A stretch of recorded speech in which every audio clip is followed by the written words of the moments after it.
एक बड़ी खबर है कि मेड इन इंडिया की जो बात की जाती है तो इंडिया ने अब अपना ऑपरेटिंग सिस्टम बना लिया है। यानी कि उनका लोकल ऑपरेटिंग सिस्टम जो कि रिप्लेस करेगा विंडोज को, माइक्रोसॉफ्ट विंडोज को। इंडिया ने 1950s के अंदर आईआईटीज का जाल बिछाया। आज वो सैकड़ों बिलियन डॉलर कमा रहे हैं। हम 2.62 बिलियन डॉलर पे बैठे हुए हैं और 2 से 3 बिलियन डॉलर के लिए हमें मारे मारे फिरना पड़ा आईएमएफ के साथ। जिसका नाम है माया। नाम बड़ा जबरदस्त रखा है जनाब, सब माया है। कि स्टेट ने मेक इन इंडिया को बहुत प्रमोट किया है, तो ये किया जा सकता है, लेकिन अभी तक हम उस रीजन के अंदर दूसरा कोई मुल्क जो है वो इसकी तरफ तवज्जो नहीं दे रहा था। मैं 14 के बजाय 15 अगस्त मनाऊंगी, क्योंकि मुझे अफसोस है इस 14 अगस्त पे हम इस देश में क्यों हैं जिसने आज तक हमारे लिए कुछ किया नहीं। 2 लड़कियां मुल्क छोड़ के हिंदुस्तान भागना चाहती हैं। ये एक देखिए बहुत बड़ा काम है। इसकी वजह यह है कि आप अपने मुल्क के अंदर एक ऐसा सिस्टम बना लें, खुद का अपना सिस्टम हो, और आप जो पूरी दुनिया सिस्टम इस्तेमाल कर रही है उसको आप डंप कर दें। वो लोग तरक्की कर रहे हैं, उन्होंने अच्छी पॉलिसीज बनाई है। अब तो वो भी प्राइम मिनिस्टर नरेंद्र मोदी जैसा लीडर जो है पाकिस्तान में चाहते हैं। तो हम 2 से 3 बिलियन डॉलर के लिए मारे मारे आईएमएफ, वर्ल्ड बैंक और एडीबी बड़े बड़े फैसले वहां से होते हुए नजर आ रहे हैं हमें कुछ अरसे के दौरान, ये कुछ सालों के दौरान। ये तो अनबिलीवेबल है। मुख्तलिफ ममालिक के सामने कशकोल लिए फिरते हैं। दिस इज अनबिलीवेबल कि जिस तरीके से वो अपना एक बाइख्तियार इंडिपेंडेंट एक ऐसा कंट्री बन चुका है जो स्पेस मून मिशन।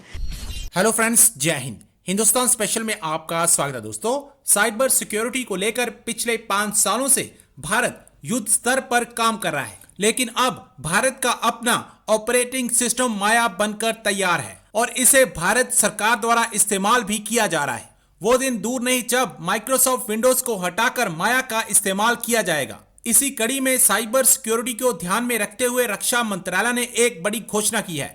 रक्षा मंत्रालय की ओर से कहा गया है कि सेना से जुड़े सभी कंप्यूटर से विंडोज ऑपरेटिंग सिस्टम हटाया जाएगा और इसके बदले स्वदेशी ऑपरेटिंग सिस्टम माया ओएस इंस्टॉल किया जाएगा। साइबर हमलों के बढ़ते हुए मामलों और डाटा लीक के खतरे को देखते हुए मंत्रालय ने यह बड़ा कदम उठाया है। Maya OS made in India operating system है। जैसे आप अपने लैपटॉप्स और कंप्यूटर्स में विंडोज ऑपरेटिंग सिस्टम या मैक ऑपरेटिंग सिस्टम इस्तेमाल करते हैं, ठीक उसी तरह माया ओएस भी काम करेगा। अब दुनिया भारत के अपने ऑपरेटिंग सिस्टम माया ओएस को देख सकते में है। एक बड़ी खबर है। और जब हम खास तौर पर टेक की दुनिया की बात करते हैं इस वक्त, बल्कि इस दुनिया में हम किस तरीके से चल रहे हैं, आगे बढ़ रहे हैं, हमारा जो मेन फोकस है और हमारी ज़िंदगियों में जो एक ऐसी चीज़ है जिसके बगैर हम गुजारा नहीं कर सकते। और अगर आप आज की दुनिया की बात करें तो एक जो ऑपरेटिंग सिस्टम्स हैं जिसके ऊपर हमारे मोबाइल्स चलते हैं, जिसके ऊपर हम अपने लैपटॉप्स पे काम करते हैं, वो ऑपरेटिंग सिस्टम जब तक हमारे पास नहीं है हमारी ज़िंदगी आगे नहीं बढ़ती। तो इसी के हवाले से एक बड़ी खबर ये आ रही है कि मेड इन इंडिया की जो बात की जाती है तो इंडिया ने अब अपना ऑपरेटिंग सिस्टम बना लिया है।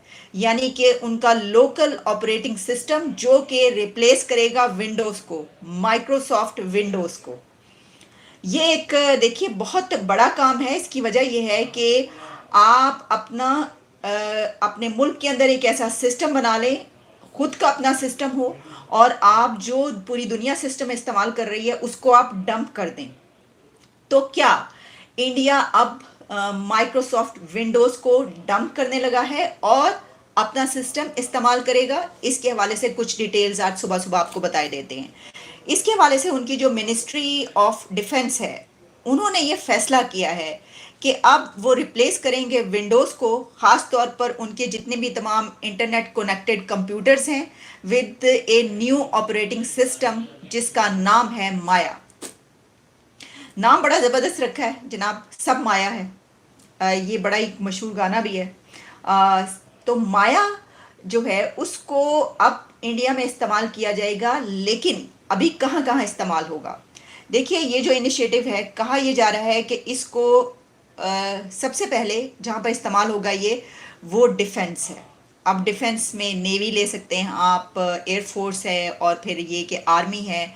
इस हवाले से जितने भी उनके वहाँ पर सिस्टम्स मौजूद हैं, क्योंकि ऑफिशियली जो इस वक्त बताया गया है इनिशियली, वो माया जो है वो इंस्टॉल किया गया है डिफेंस मिनिस्ट्री सिस्टम्स में, जिसमें आर्मी, नेवी, एयरफोर्स ये सब शामिल हैं।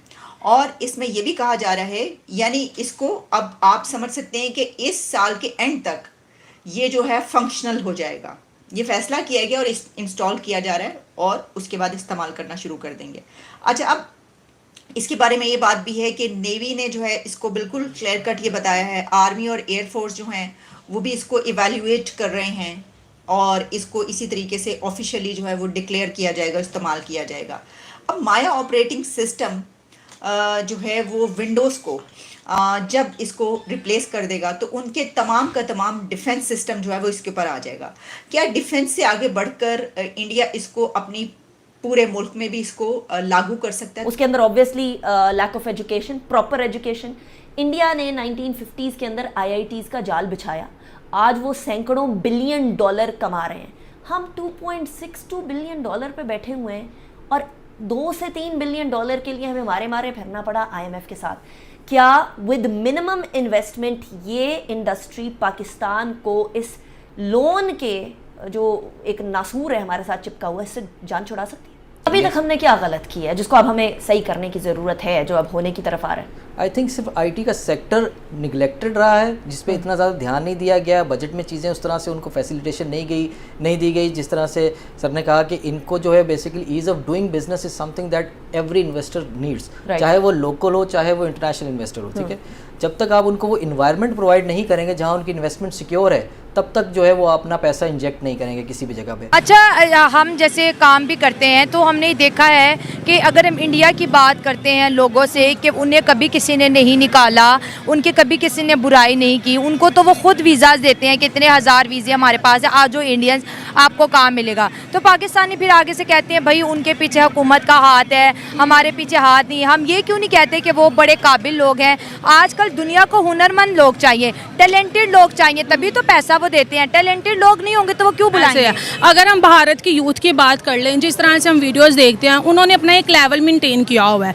वहाँ की जितने भी यूथ है वो कहीं भी जाती है, अगर वो भारत में काम करती है, वहाँ पे वो अपनी कंट्री को हर दिन वो एक अच्छे लेवल पर लेकर जाते जा रहे हैं। अगर हम भारत को देख लें, अगर वो अमेरिका जा रहे हैं, कनाडा जा रहे हैं, या किसी और देश में वो जा रहे हैं, वो अच्छी जॉब है, ठीक है, उनको वाइट कॉलर जॉब मिलती है। जैसे वो सुनते हैं कि भारतीय, उनको सबसे पहले एक अच्छी पोस्ट पर बिठा दिया जाता है। क्यों?